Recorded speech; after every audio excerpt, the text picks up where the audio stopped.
Good afternoon, everybody. My name is Leslie Hairston. I am the Alderman of the 5th Ward, and it is my privilege this afternoon to introduce the mayor. Not just yet. She got us fired up. I just want everybody to know. Yes. I was actually, knowing that I'm a calm person and very rational, I was going to give a few calm comments, but I don't think I will do so now because I am in the mood. As a black woman, born here in Chicago, during the years of 1972 and 1973, while Roe versus Wade was being discussed, I was 12 years old and on the cusp of puberty and still learning about my body. Where we are today, I see it taking us back to places where we could not have even imagined that we, the United States of America, would take our women. I watch the news every day and I look at men stand up there and make laws and make decisions and interpret what women should do with their bodies. I listen to these men try to hide behind the United States Constitution. And by the way, folks, women weren't a part of that Constitution. That's the reason that we have amendments to the Constitution, because it was not and is not a perfect document.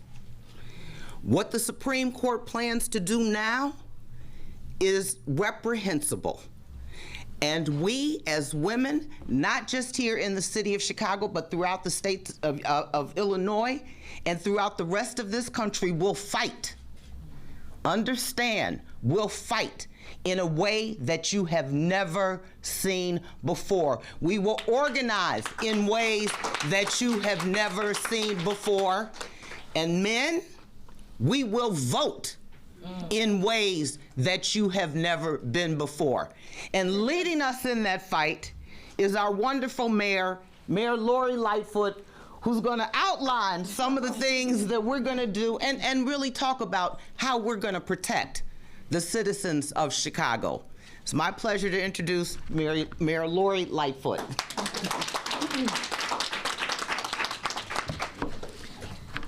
So we are soldiers.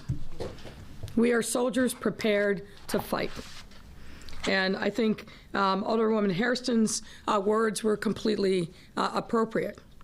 I'm joined here today by a room full of fearless leaders who, like me, felt outrage and great disappointment and concern at the draft opinion that was leaked last week that outlaws and bans Roe v. Wade and the right of abortion. I feel angry, but with each passing day, I feel determined and energized. Now, we all know that for the last 50 years, Roe v. Wade has paved the way for people in need of reproductive care to access safe abortions for themselves, and importantly, decide for themselves the circumstances under which they choose to bear children or not. The court's draft decision truly epitomizes the dangers that exist at the intersection of racism, sexism, and homophobia. And make no mistake, this is not and never has been just about abortion. We know that the extremists pushing this agenda, that one pillar of which is coming to fruition, understand that too. To be clear, this is driven by a faction of our country that will stop at nothing to gain power, and especially power over our bodies. That's what this is about. And we know that the impact of overruling Roe will fall disproportionately on women of color and poor women. Roe v. Wade never fully protected us. And that's important for people to also recognize, because for far too long, people of color living in poverty have always struggled to access and pay for good quality health care that they must need, how to get time off for work for the procedure and recovery time, and even how to get to a clinic to get these reproductive resources. And on top of that, They've had to weigh their safety in walking to a clinic in the first place. Soon after Roe v. Wade became the law of the land, we then saw the Hyde Amendment, named after Henry Hyde, a former congressperson from Illinois, which further restricted access to reproductive health care for poor individuals by prohibiting the use of federal dollars, namely Medicaid, to pay for abortion and other reproductive services. So over these last 50 years, class, race have continued to work against the most vulnerable women in our society. And the eventual Supreme Court decision to reverse Roe and Casey means that we must take action, which is precisely why we are here today. And as long as I am mayor, the city of Chicago will continue to take a comprehensive approach to reproductive justice, and I want to emphasize justice, to ensure equitable access that eliminates barriers with deep racist roots in our country. Because everyone has a right to have children or not to have children and to raise children in an environment on their terms and on their schedule. What's important to note is that this draft opinion had offensive language signaling the dismantling of other fundamental rights protected and arising from the right to privacy. This means the decision would establish precedent for gutting the legal underpinnings used to protect against gender-based discrimination overall. This includes women's rights, trans rights, immigrant rights, and of course, the right to same-sex and interracial marriage. We simply cannot stand idly by and let that happen. That's why today, I and we are announcing the City of Chicago's Justice for All pledge. Through this pledge, we are leaning into the fact that the city will continue to be a beacon of democracy and freedom for everyone. We must be, and we will be, a city that enhances and facilitates everyone's ability to thrive and fulfill their God-given potential. And expressing our commitment to creating a safe haven for all who are unjustly denied the resources and opportunities that they deserve and need to live. We will fight for the rights of all people, regardless of race, color, sex, gender identity, age, religion, disability, national origin, or sexual orientation. We will fight to ensure that no person will be attacked, assaulted, bullied, or discriminated against because of who they are, the choices they make regarding their bodily autonomy, or who they love. And unfortunately, we already saw what is going to hopefully not be a precursor, but just this weekend, we saw a Molotov cocktail that was lodged at an abortion facility in Madison, Wisconsin. And unfortunately, we have to assume that more copycats will follow, and we need to make sure that we're doing everything we can to protect and safeguard women's rights to reproductive care. We will protect and increase access to all safe reproductive, obstetric, and gynecological health care, regardless of the patient's age, sex, identity, race, disability, socioeconomic status, immigration status, or place of residence. As we know, many states surrounding us have trigger laws that the minute that Roe is reversed, abortion in all forms will be banned in those states. And Chicago will then be an island of freedom for reproductive rights and other rights. So we've got to be ready, and we've got to step up. And we will build up the capacity for anti-racist and anti-discriminatory leadership to reckon with the deep impacts of our history while working with affected communities to advance the cause of justice. We will create safe environments to support and directly address the racial and health disparities experienced by people of color, health disparities experienced among a wide array of folks, particularly the alarming statistics around the rates of maternal and infant mortality experienced by Black women in Chicago. We will support and reaffirm a search for the truth and free expression that does not propagate hate and erase anyone from our history, our present-day fight in our present-day fight for justice, we will not support bans of book, bans of thought, and bans of speech, as we are seeing sweep through certain states in our union. Now, the only way that we can get through this incredibly difficult moment is by working together and casting this social safety net and this quest for freedom and justice far and wide. That's why I will be calling upon my fellow mayors across the country, many of whom I've spoken to in these last few days, to join me in making this pledge to protect people in need. Furthermore, we are in the city of Chicago backing this pledge with an immediate investment because we've already seen an influx of patients to Chicago seeking care that will only continue to escalate as the final decision comes this summer. Recall, as I said, that all around us there are trigger states. We've got to be ready. So in order to continue to make sure that Chicago is ready and prepared to provide access to reproductive care, in partnership with the Chicago Department of Public Health, we are investing $500,000 to scale up access to reproductive health care for those who are going to need it, for Chicagoans and our neighbors. These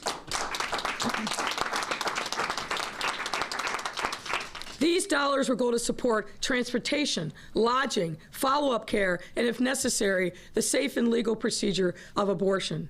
So I want to say to women here in Chicago, in Illinois, and in neighboring states here in the Midwest, regardless of where you live, you deserve safe and accessible health care. And in the city of Chicago, we are prepared to prepare it to support you. Reproductive rights are a fiction without access to health care. And access to health care cannot be a commodity that's only available to the wealthy. The announcements we are making today follow on a long history and tradition in Chicago as an important center for reproductive rights. Some of you may know that in 1969, a group of women who called themselves the Jane Collective was founded to reduce the number of unsafe and expensive abortions being performed many times by unqualified providers. From 1969 to 1973, when abortions became legal, the underground organization helped thousands of women access critical reproductive health care resources and helped facilitate the performance of 12,000 safe abortions. In many ways, the Jane Collective and the many other women's liberation activists of that time who came before us prepared Chicago for this moment and made this place a safe haven for women to receive abortions and other reproductive rights services. So we stand on the shoulders of those women who knew that it was critically important that we had safe access to abortion and reproductive services here in Chicago. And many of the people that are gathered with me here today are also the sisters who have inherited that rich history of service to our fellow women and girls in need. And those who have an appointment, I want to make sure you know, if you have an appointment with a reproductive health care providers, those appointments still stand. Roe has not been overturned yet. We anticipate it at the end of the court's term sometime in June. But abortion is still the law of the land across the country, unless you're in Texas. And more on that another day. Oh, my goodness.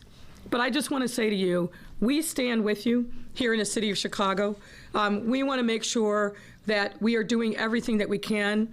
And I want to emphasize that this is not only about reproductive rights. Again, if you read that draft opinion, they're coming for the rest of us as well. Particularly my brothers and sisters in the LGBTQ plus community, they're coming for our rights. The appellants, the amici on behalf of the appellants, and that horrible, mean-spirited draft opinion call our rights phony rights. They want to undermine the right to same-sex marriage, the right to interracial marriage, the right to be free of sodomy laws across the country. And I even saw this weekend that one of these folks is talking about challenging the bedrock of our public education system, Brown versus the Board of Education. There is no depth to which these folks will not sink. Do not kid yourself. So this moment has to be a call to arms. And I call upon all people of goodwill in this moment to make sure that you are investing in the organizations that are on the front lines. Certainly the legal defense funds that are out there that are carrying this fight into the courts, but also the frontline service providers, like many of the folks that are with us here today, Chicago Abortion Fund, Midwest Access Coalition, Planned Parenthood for Chicago, and Chicago Foundation for Women, just to name a few. These women, these leaders, have been preparing for decades, and we will not surrender our rights without a fight. And as the older woman said, we are ready. We are ready to fight and fight hard all the way to victory. Now, with that, I'd like to ask Commissioner Allison Arwady to come up and talk about the public health implications of this fight. Allison. Thank you, Mayor.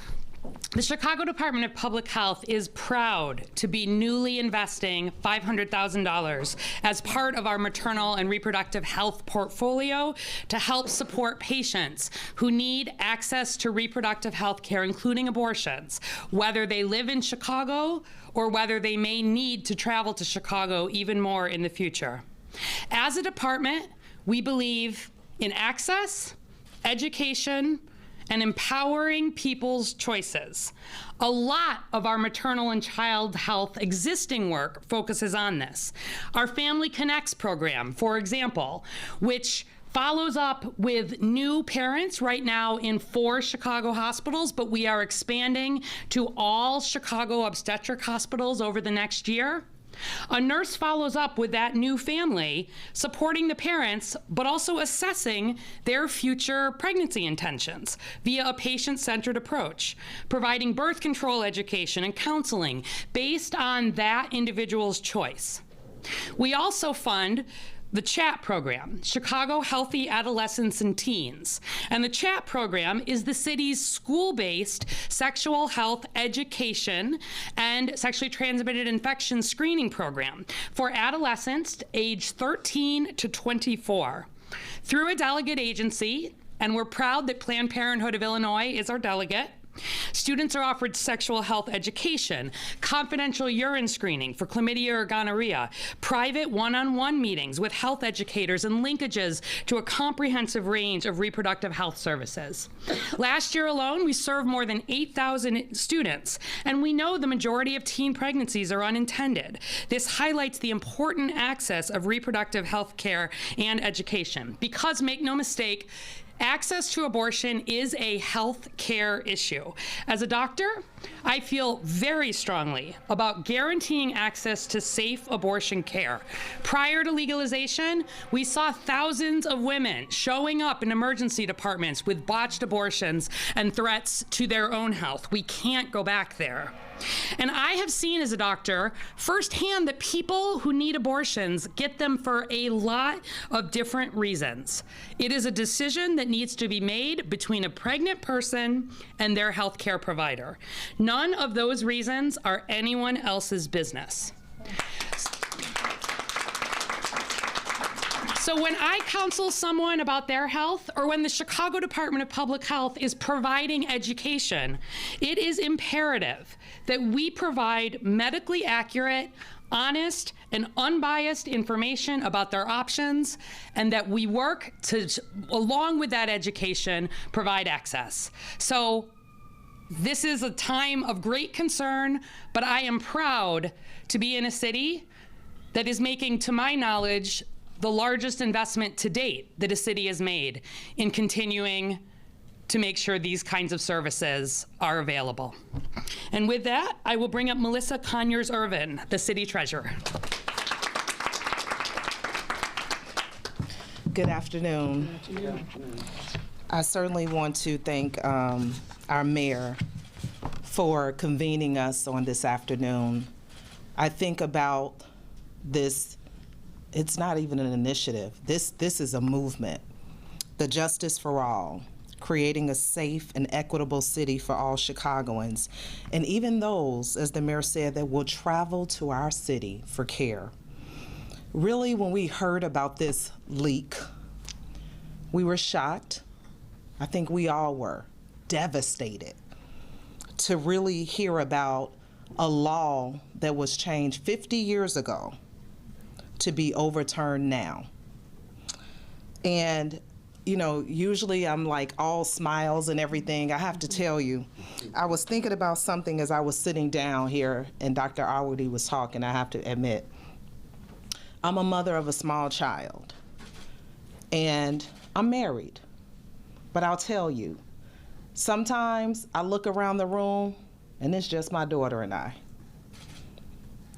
So how dare someone who's not going to be in that room with that mother, with some very tough decisions that a mother has to make, how dare anyone tell them what to do? That's right. And mind you, the same people making these laws are not just denying them this health care right, but they are denying them other benefits as well, not providing additional resources for these mothers to take care of their children. How dare them? That's right. And so I'll say this, because I haven't even looked at this written speech that I had. I'll say this. I thought about something the mayor kept, and I hope you all grabbed this, the mayor kept saying that this is just the beginning. I thought about this. This is an attack on women. I feel like it's an attack on me because it's an attack on women. But I thought about something else. We've come too far as women to turn back now.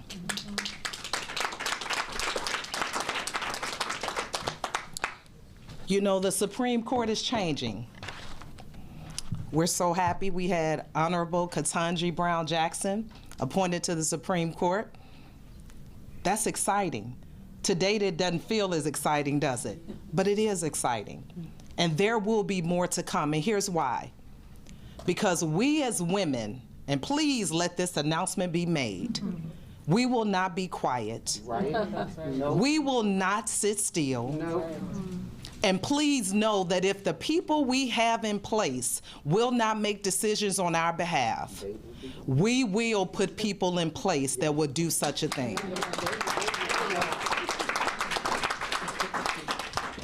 So thank you, Mayor. Thank you for convening us. Thank you for making a stand and saying that Chicago, regardless as to what's around us, Chicago will make a stand. And so I'll say, as I bring on this next person, you know, Chicago has 3 citywide elected officials that are women of color. And as you know from our mayor, she's certainly fierce and not quiet. And, well, you already know me. And we have our Madam Clerk that is here, certainly a woman whom I know feels near and dear about this topic. Another fellow laborer, Anna Valencia. Thank you, sister. Well, I think we're all just going to go off our own scripts today. You know, last week when we heard this, it felt like I was describing it like a gut punch, like just how we felt after Donald Trump was elected. I remember coming into city council chambers that day after, and it was just like a funeral, people wearing black. I remember people, you know, tears and getting frantic calls for women from undocumented communities wondering what was going to happen. Would they be facing deportation? Would the LGBTQ plus community be getting, you know, rights taken away from them? Would this be overturned, Roe v. Wade? And the answer is yes. The Republicans played the long game, and now we're here. And what I think is even more troubling, as Melissa so eloquently said, is that we all 3 are women leaders of daughters. And we have to have a conversation with our daughters about rights they will not have that we've had our whole adult lives. How do you even have that conversation with your daughter that your life does not matter to a male counterpart? Because that's what you're saying, is that you don't trust women and young girls to make decisions about their own health care. And let me tell you, I grew up downstate in a working class neighborhood. First, my family to go to college. And Planned Parenthood was the only place in our community and surrounding areas that I could go to have honest conversations, to get access to birth control, to have my annual exam. And there are still women in my community and just across the river in St. Louis that have to come over the river to get access to health care, to keep us healthy, to understand the information. A lot of times people of color and people in marginalized communities, we don't have access to information. Right. And our parents don't have access to information to have those conversations with us, so we have to rely on Planned Parenthood and other services to get that. So I want to tell you, we are fired up. We are fired up, and we are going to march. We are going to vote. We're going to put our money where our mouth is. We are going to support candidates who believe in what we believe in, and say we trust you women to make decisions about your lives and the future of our women and girls. And I've always been an advocate for our women and girls, and I'm not going to stop now. That's right. So you bring everything you've got, because we've got our squad. We've got our women. And we are going to be holding press conference every day. And I got to say this about the mayor. I talked to her last week. And we were having a conversation. I said, whatever you decide to do, sign me up. And Representative Kelly Cassidy last week at a press conference, I don't know where she's at. Where are you at? Over there. She said, we need to think creatively, outside the box, innovative solutions right now. She made that call. Mayor Lightfoot stepped up. She got all of us in the room, asked what ideas we could do, got our team together, worked over the weekend, and we're here now. That's women leadership. So I want to thank you, Mayor, for bringing us together and all of us coming together as women leaders. This is what you get when women lead office, and we need more of it. Thank you. Oh, and next up, Jennifer Welch, Planned Parenthood. Emotions are running pretty high, you can imagine, right? And we've been at this all weekend, so thank you, Clerk Valencia and Mayor Lightfoot, for calling this group together. I am honored to be here. I admitted last week when we talked, Planned Parenthood, collectively, we were just furious at what had happened, that the Supreme Court was going to ignore half a century of settled law, and as so many of my colleagues have said, take us back, take us so far back. And as the mayor said, right now, Roe is the law of the land, but not for much longer. Fortunately, here in Illinois, because we have reproductive rights and health champions, Illinois will be a haven in the Midwest. It will be the only place where patients can still get the care that they need and deserve when the Supreme Court overturns Roe v. Wade. So when every state that borders Illinois bans or so severely restricts abortion as to make it impossible, millions of people will find themselves in a vast abortion desert. And that's where Illinois comes in as the oasis for care. Planned Parenthood of Illinois is preparing to see double to 5 times the number of patients that we currently see for abortion care. That is staggering to continue.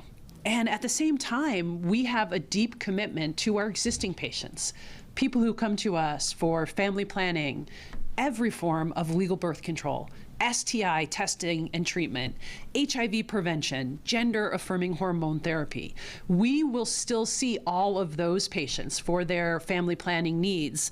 And that's part of the reason why what the city is doing here is so important, because we still have to serve the health needs of the people in Inglewood and Austin, and also in Peoria and Decatur. That's what Planned Parenthood of Illinois does. And we can't do that alone, which is why I am so grateful to stand here today with all of these amazing leaders. I cannot think of a better squad. I think we need t-shirts. Squad. I think t-shirts? Okay, all right. So the mayor's commitment to this funding program will help healthcare providers and support organizations significantly reduce barriers at this critical moment. We know that people with financial means will always be able to access abortion and healthcare in general. The real impacts of overturning Roe will be felt largely by Black and brown communities, people who are living in poverty, LGBTQ communities, disabled people, all those communities who already face barriers to healthcare because of systemic inequities and discrimination. So I'm honored to share the stage today with the mayor and all these esteemed guests, and especially the Chicago Abortion Fund and the Midwest Access Coalition, because they are leading the on-the-ground work, helping to ensure that all people can access healthcare no matter what. It's important to remember we cannot rely on the courts to provide us the reproductive freedom we deserve. Reproductive rights can only be achieved when people have the economic and the social power they need to access life-saving and life-changing care and to be free to make their own decisions about their bodies, their families, and their communities. It is my pleasure to introduce another warrior in the work, Felicia Davis Blakely, president of the Chicago Foundation for Women.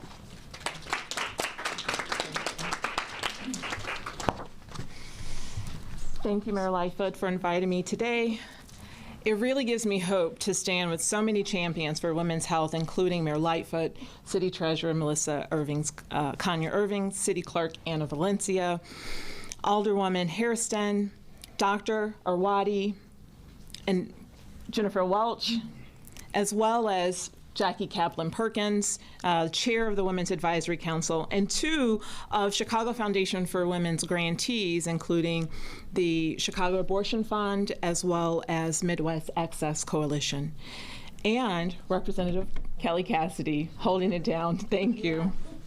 Like many, I have been both dismayed and angry since I read the leaked Supreme Court decision on Roe v. Wade. As a Black woman, mother of 5, the leader of the Chicago Foundation for Women, and a person who has lived her entire life in Chicago, where according to Department of Health statistics, there is a severe maternal disparity for Black mothers. And the decision as it now stands really scares me. And let me state clearly, I am not pro-abortion. I am against reproductive oppression. I am pro-choice because I am pro-woman. I trust women to make decisions for themselves, full stop, period. The ability to control decision around one's own body is fundamental. It is a fundamental freedom, and it is foundational to our democracy. When this freedom is taken away, it threatens the ability for over half the population to have equal participation. Reproductive justice is a core focus area for the Chicago Foundation for Women. Reproductive justice is a phrase was coined here in Chicago. We know that Chicago is the center for community organizing and organizing people to come together. It is about liberty in its truest form, liberty and bodily autonomy. Reproductive justice understands that controlling women's bodies, sexuality, and reproduction is a strategy employed to hold women back and communities, especially those of color. Reproductive justice is so much more than just access to birth control and abortion. Significant investments in reproductive health, like the ones that the mayor is making here today, are critical to addressing the severe healthcare disparities that disproportionately plague women, especially women of color, trans, and gender non-binary individuals across Chicago. Reproductive health is not only about abortion access, but we want it to be available, but it's also a life and death issue for many. People of all gender identities should be informed of and have access to safe, effective, and affordable contraception, as well as access to gender-affirming healthcare services. And if they choose,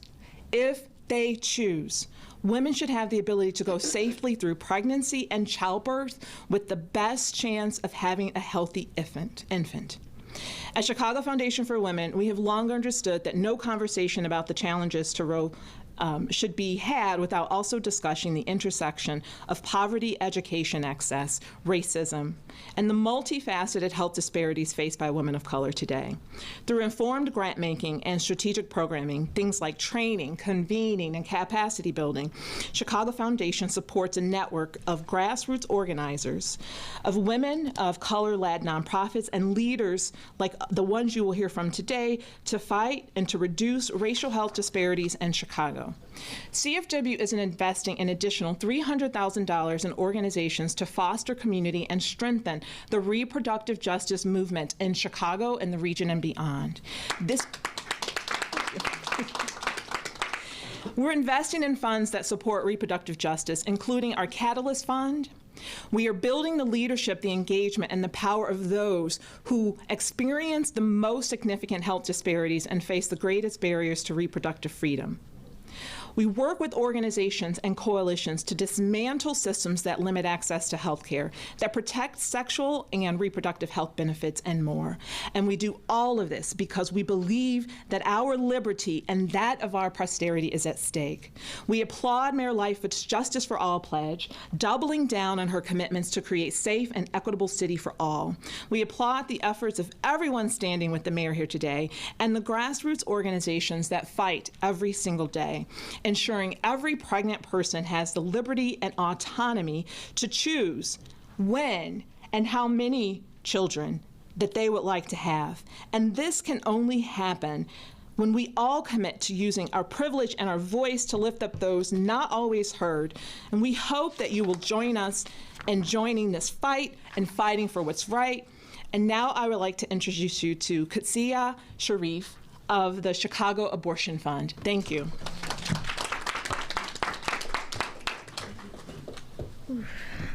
Excuse me. Oh gosh. Hello. Thank you for having me. My name is Cassidy Sharif. I use she, her, and they, them pronouns, and I'm the Deputy Director at Chicago Abortion Fund. As folks have spoken to already, we provide financial, logistical, and emotional support to people seeking abortion care in Chicago, in Illinois, and across the Midwest. At Chicago Abortion Fund, we envision a world where everyone has the freedom and autonomy to make the reproductive choices that are best for them. While abortion remains legal, the leaked draft opinion has signaled that the Supreme Court is prepared to overturn our fundamental right to abortion and deny us the ability to make decisions about our bodies and our families. The implications of this potential outcome will fall hardest on the most marginalized of our community, those who are already facing extreme barriers to accessing abortion care due to historical, systemic, and structural oppression. And Illinois has long been a receiving state for people who are traveling from the surrounding Midwestern states for abortion care. In 2021, an average of 77% of Chicago Abortion Fund callers were from out of state, and that number has only increased this year. This is why we are ramping up our infrastructure and capacity and deepening our commitment to supporting every person that reaches out to us. In this moment, I'm thankful that our local leaders are taking immediate action for abortion access. We are all faced with the responsibility to not simply protect abortion access in our state, but expand it. We need policies that support people's whole lives and look forward to the city of Chicago and the state of Illinois' further investments into community resources that support advancing not only not only abortion access, but reproductive justice, as we've spoken to today already. I want to uplift that reproductive justice acknowledges the human right to maintain personal bodily autonomy, as pretty much everyone has emphasized today. And this also includes the right to control our sexuality, our gender, our work, and our reproduction. When talking about abortion care, it's important that we do not unnecessarily gender our words, since not only women need access to abortion care. There are people of different gender identities across the gender spectrum that need access to care, and it's important that we are not exclusive in our language and rather uplift this marginalized community and their need for support in accessing abortion care.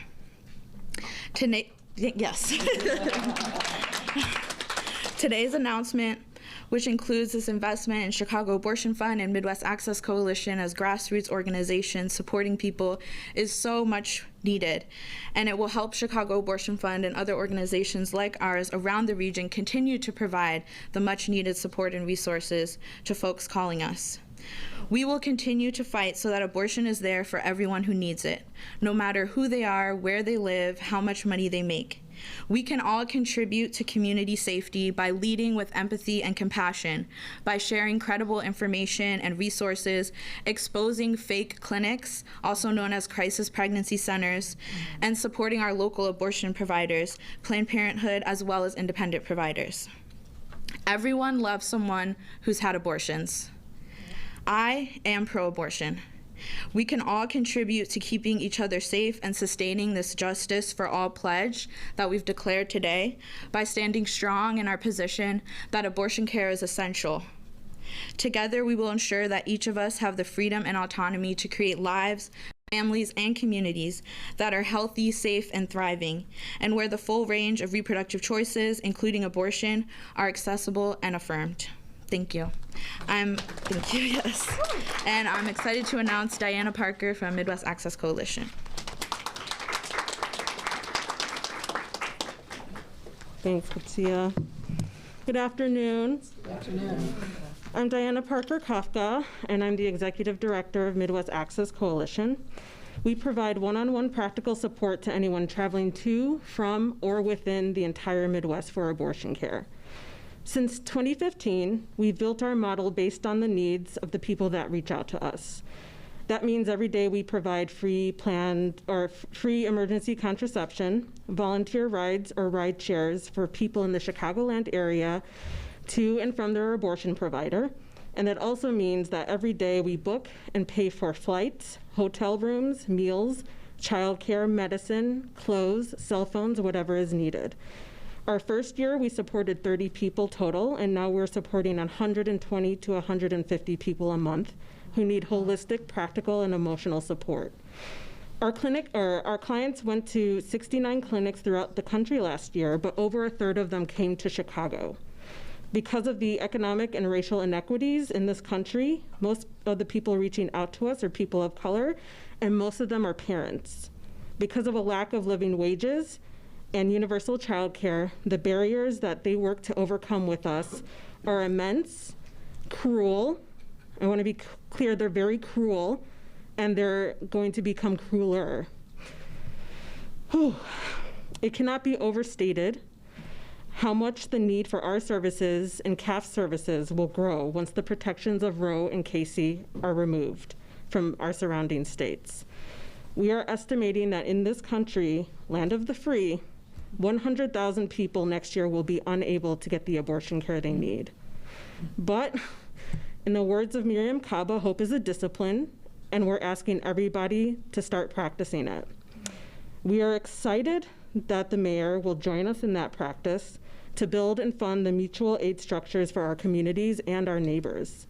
We're grateful to all our partners here who have, over the years, worked so hard to protect bodily autonomy for everyone in Illinois, as well as our essential partnering clinics, the Planned Parenthoods, FPA, Care FM, Hope Clinic, and many more.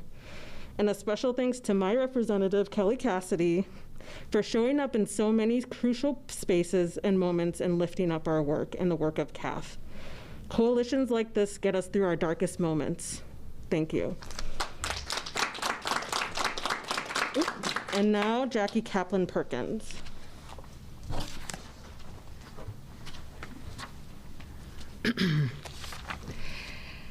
Hi, I'm Jackie Kaplan Perkins. I am the chair of the Women's Advisory Council on Women, and I use she, her pronouns.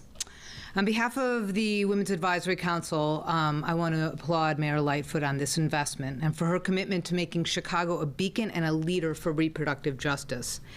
Investments like these are critical to ensure access to safe reproductive health care for any and all who need it. And to be clear, we all know that not everybody will need this. For those with resources, health care like this has and always will be accessible. But for those without, the draft Supreme Court majority opinion will have devastating effects for generations. We all know that women, trans, non-binary people cannot be free unless economically, unless they are able to control their own bodies and their own reproductive health.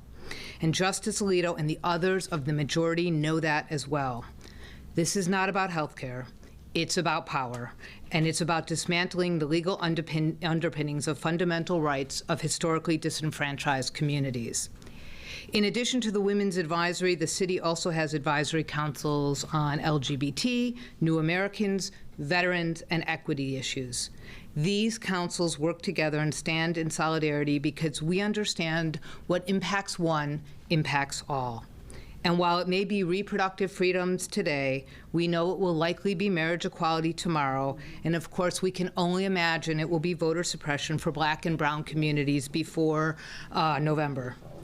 So for those of you who are thinking, well, at least this doesn't impact us in Illinois or Chicago because we are a safe blue state, think again. In the next few years, we will have 2 state Supreme Court races that could swing the balance of power right here in our home state.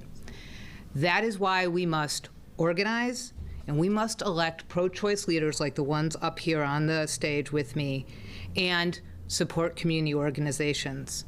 So my call to everyone is that to ensure, as I like to say, that your Facebook reflects your checkbook.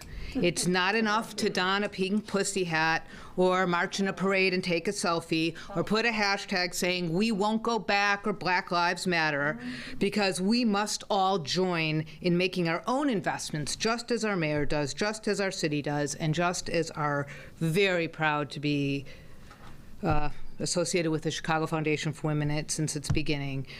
We must support the Midwest Access Coalition, Chicago Abortion Fund, Planned Parenthood, CFW, places like Personal PAC that help us elect pro-choice leaders, like the one who's batting cleanup, my good friend Kelly Cassidy.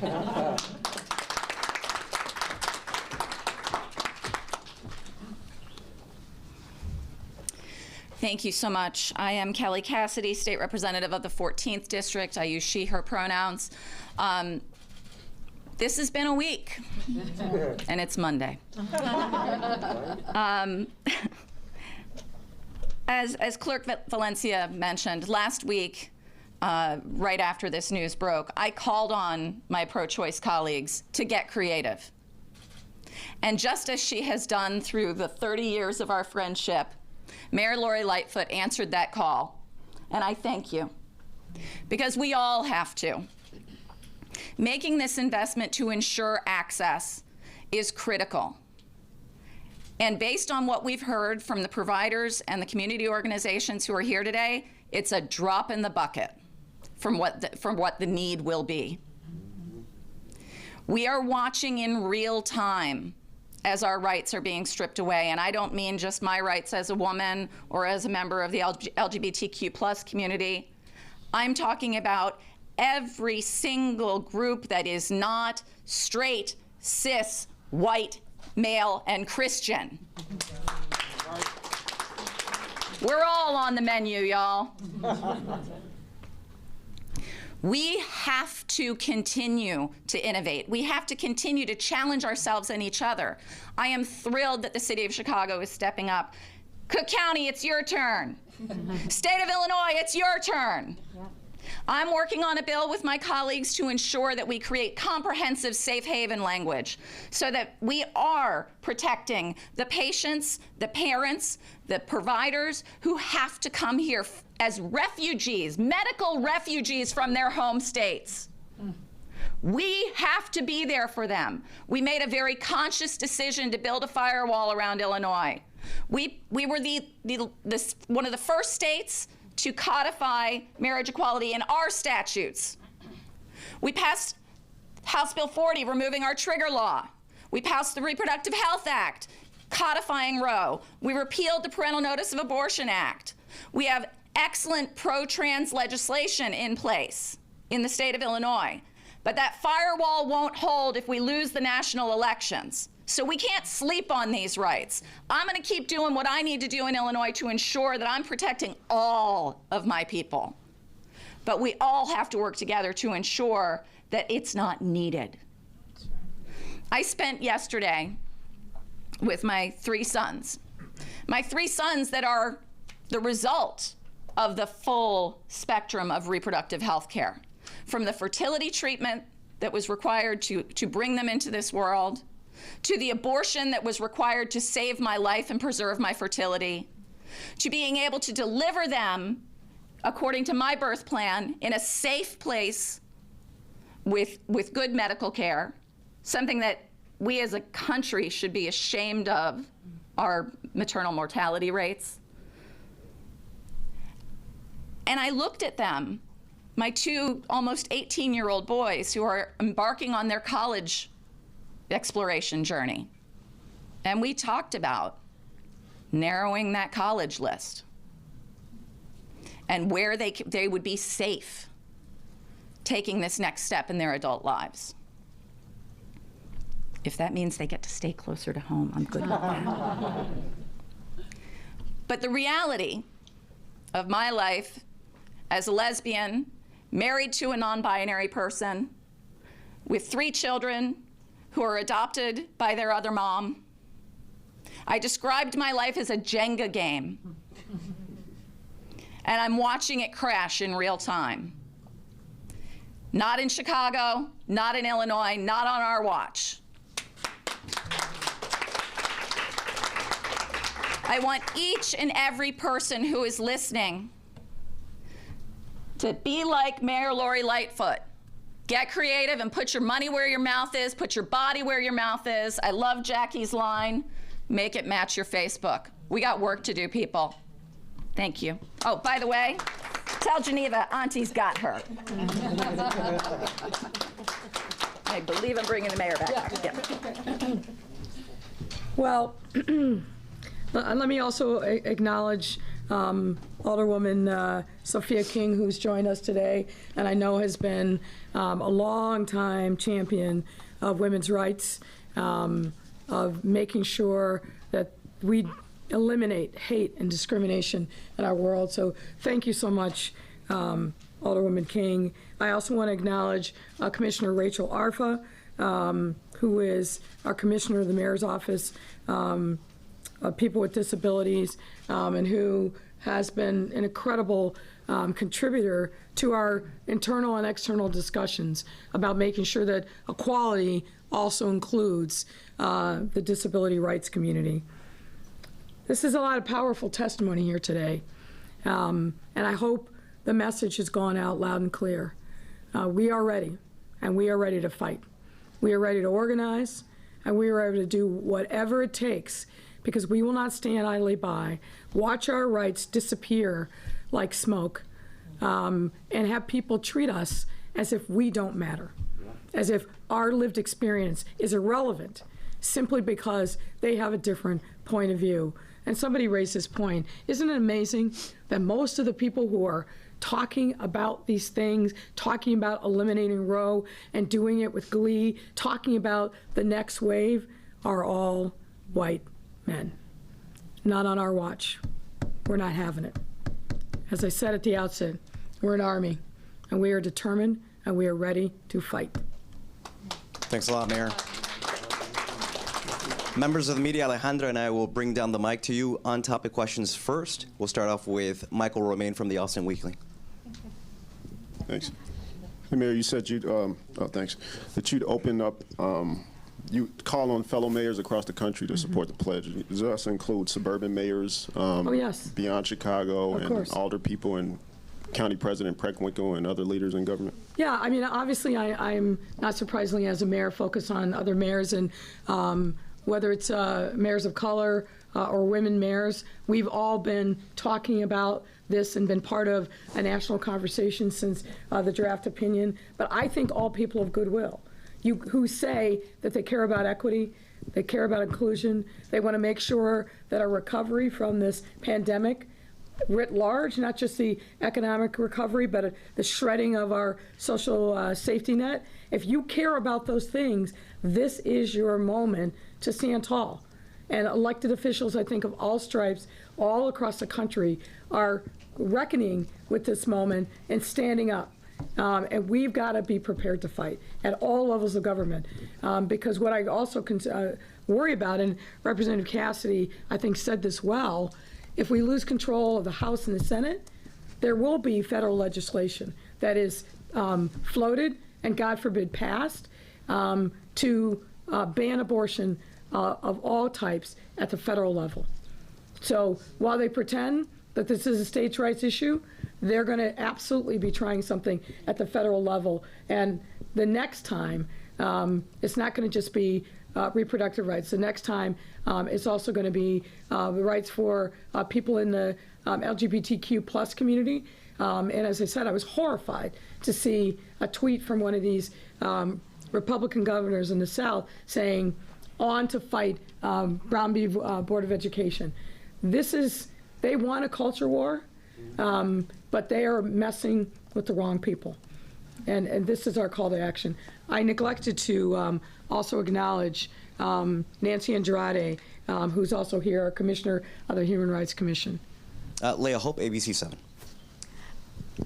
Madam Mayor, you mentioned that thank you, that this $500,000 is a drop in the bucket with what all of the women here on the stage are talking about. Is this just a start? And what do we hope this will do? And perhaps someone else could answer in a follow-up. This $500,000, what will this help you do for people who are trying to get to your organization, your clinic, to get help? Well, obviously, we're mid-budget cycle, so this is what we can do right now. But to be sure, I'll be working with my colleagues in City Council, working with Dr. Arity, and of course working with a range of providers across the city to understand what additional needs they have. And then you should expect to see that as part of our proposal for the budget in FY23. I think we'll unfortunately learn a lot after the Supreme Court decision comes down, and we'll be really listening to what the needs are of the providers as we see over the course of the summer. Unfortunately, I anticipate a significant uptick in the need for services. You heard from the Midwest Coalition, an astounding increase in the calls for service, and I think, frankly, this is just the beginning. Stefano, sometimes. Oh, I don't know. Yeah. So could somebody follow up with maybe some specific things of what you might be able to do with this money? Thank you for the question. And I wanted to add, I think the mayor is inspiring investment, and this was a bold move to bring in additional investment. I work at a community foundation that happens to focus on women, and so we think about this every single day. We're increasing our own funding, but we're also, this is a call out to members in the community to think about that as their issue as well, and to direct funding to the foundation, to all of the organizations represented here today, and particularly if you are currently providing funding in a state that is closing access, but you still want to provide those dollars. Chicago is open, and we will certainly receive those dollars because members or residents and women and those seeking services from your state are coming across the borders into Chicago. And so your funding can actually help us to expand our access and our capacity. And the capacity has been said by the Midwest Access Coalition and others. It has been expanding since. This has sent a chilling effect already. Roe is legal. It's the law of the land currently right now, but it's already sent a chilling effect. And so we've already seen increases in women coming to Illinois and to Chicago for these services. And so I think it's about calling out to everyone and saying, take this on as your issue and to fund it, and you can send those funds to Chicago so that we can help make sure that we can meet the need of this moment. Stefano, sometimes. Yes. Wait, we're going to have Jennifer Welch from Parenthood also kind of address the Thank you. frontline providers question. $500,000 in additional funding can help hundreds of patients, whether it's getting the care that they need at a Planned Parenthood health center or having direct access from one of our colleagues here, transportation, lodging, childcare, all of the things that we are so focused on providing for our patients. I would anticipate that this would impact hundreds of patients in Chicago in, just as the mayor said, an off-budget cycle first year attempt. So we're really looking forward to the opportunity. Thank you. I just wanted to pop in with a little bit more specifics. I know CAF has an average grant they can let you know about, but our services can be anywhere between $50 a person who's in Chicago and going to FPA and needs rides, or it could be up to $2,000 for someone from Texas that has to fly in for a one-day procedure because all the clinics in Kansas or Oklahoma are booked for weeks. And so if we're seeing hundreds of people a month, that adds up to a lot of money. It is a drop in the bucket, but as they said, we want more people to invest in this, in MAC, in CAF, and hopefully we'll just get this snowballing. Yes, sir. All right. Not to belabor the point, but I was just looking at flights for my own vacation, $1,000 to travel to Seattle. It does seem it's like a drop in the bucket is maybe even an understatement. Secondly, is there going to be a preference? This is for people from Chicago as well as out of state as well, right? Is there going to be some sort of priority for Chicagoans, or? Yeah, well, we will obviously, look, we provide supports to these organizations now, so this is on top of what we're doing, what we've been doing. I didn't use the phrase drop in the bucket because I think for every single person that will benefit from these resources, it's going to be a lifeline for them. Right. So I'd be careful using that language. As you just heard, the increase already, both from what happened in Texas and then the fear that people are experiencing because of this leaked draft opinion. Once it becomes the law of the land, then I think we're really going to see a huge rush, which is why we'll be working together with our colleagues in city council and city government to come up with a sustainable long-term plan, because this is going to be a fight that's now going to take years. We've lived in this world for almost 50 years. The reversal of Roe is going to reverberate for some time to come, and we've got to be ready. But right now, women's lives are hanging in the balance, and we've got to step up and do whatever we can in any circumstances. And frankly, be, as Representative Cassidy has called upon us to do, be creative and think about other ways in which we can help. Thanks a lot, Mayor. Heather, WTTW. Hi, Mayor. Can you tell me where this $500,000 is coming from? Is it new money? Is it grant money? No, it's money that's already been allocated, so we've reprogrammed some of CDPH's dollars to make sure that we're meeting this need. Are there other priorities then that won't be funded because of this emergency need? Nope. We are making sure that we continue on our path of funding the priorities, but we were able to reprogram some dollars to meet this immediate need. And on the casino, there was a good deal of talk at the committee meeting going on now about the temporary location for the casino at the Medina Temple. Why is that the right place for a temporary casino? And are you concerned about traffic and other impacts on neighbors in Ripper North right there?